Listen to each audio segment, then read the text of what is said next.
ব্যথা দিও না আমার নবীর ঘোষণা। আমার অনেক মা বোনেরা রাগ করবে স্বামীর কথা বললে, এখন তো স্বামীরাও খুব জ্বালায়, গন্ডগোল করে, একবার মারধর করে, একটু বকাবকি বেশি করে। তো অনেক জনা যারা যাদের স্বামী তারা মনে করে শুধু স্বামী স্বামী স্বামী, স্বামী গুলো কি ভালো না?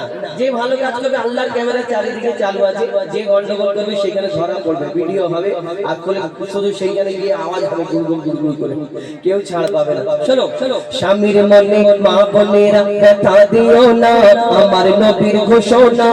ঘটনা শোনো মা ফাতেমা, ঘটনা শোনো মা ফাতেমা। স্বামীর মনে মা বোনেরা ব্যথা দিও না আমার নবীর ঘোষণা। ঘটনা শোনো মা ফাতেমা, ঘটনা শোনো মা ফাতেমা। কি ঘটনা কবি ছন্দের মাধ্যমে আরো কি লিখছে দেখো।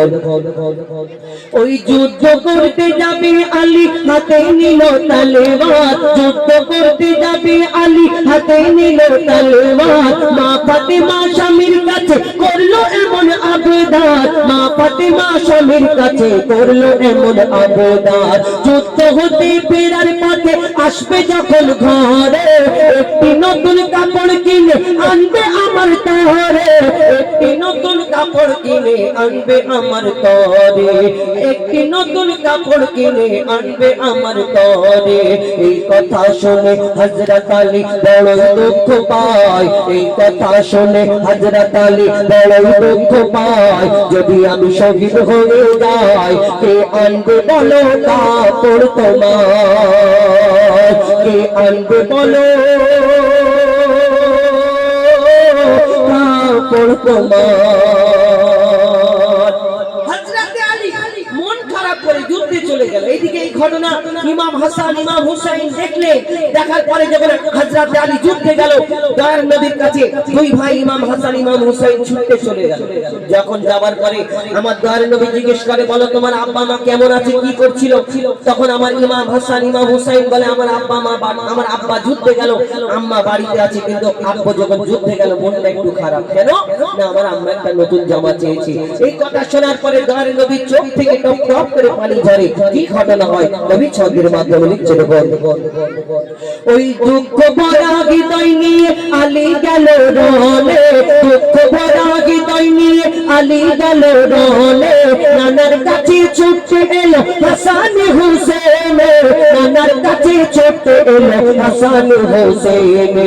আব্বুর কাছে নতুন কাপড় চেয়েছে আম্মি জান, তাই আব্বুর মনটা খুবই খারাপ ছিল যে সে পেরেশান, আব্বুর মনটা খুবই খারাপ ছিল যে সে পেরেশান। এই কথা শুনে দয়ার নবী কান্না থামে না, এই কথা শুনে দয়ার নবী কান্না থামে না। কি ভুল করলো ফাতেমা, কি করলে বলো বেটি আমার, কি করলে বলো বেটি আমার। তারপর কি হয়, আমার দয়ার নবী মা ফাতেমার বাড়িতে আর যায় না।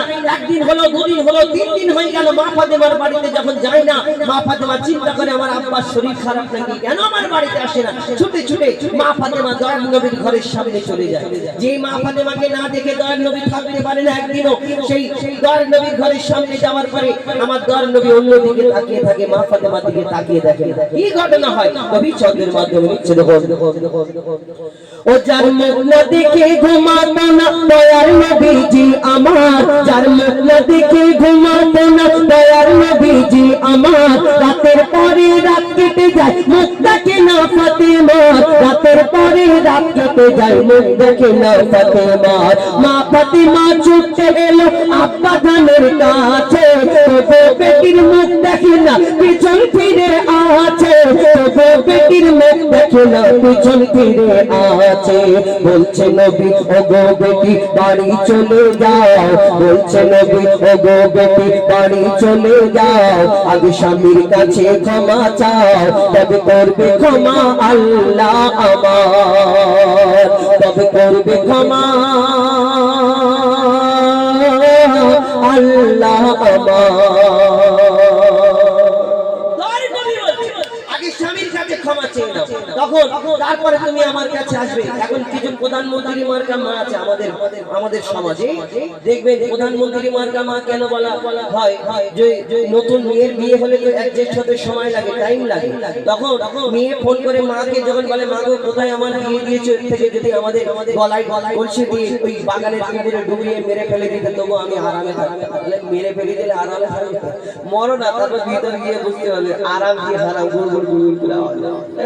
তো তখন মা বলে, কেন করছি, কি হয়েছে আমাকে একবার বল, কেন আমাদের কোনো কমি আছে, তোর মেজো চাচা উনি মানে ক্ষমতা হয়।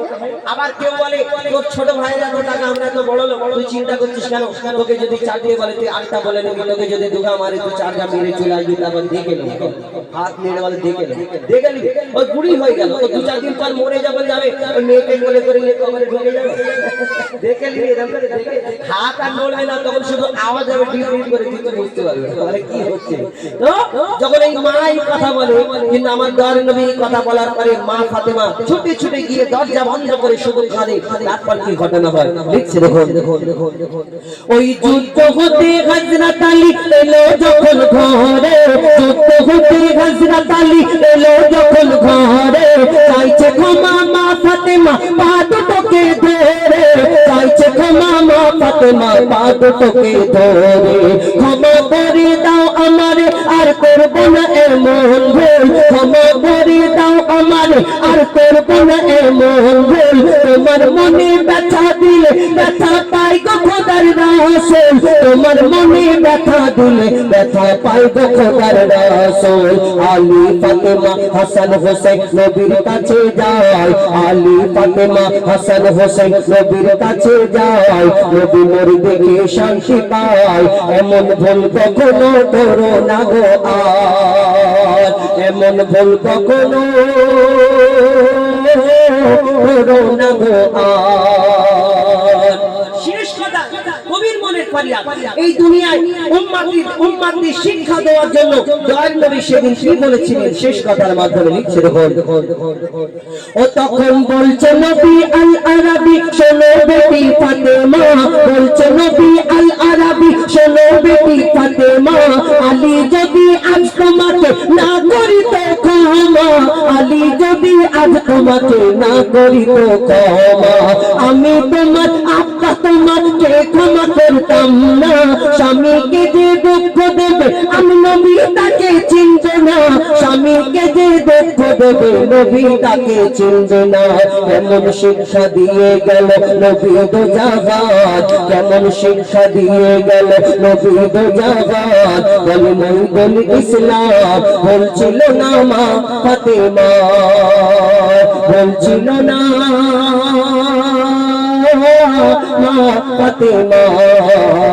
স্বামীর মনে মা বোনেরা ব্যথা দিও না, আমার নবীর ঘোষণা কত না শোনো মা ফাতেমা, কত না শোনো মা ফাতেমা, কত না শোনো মা ফাতেমা। আপনাদের সঙ্গে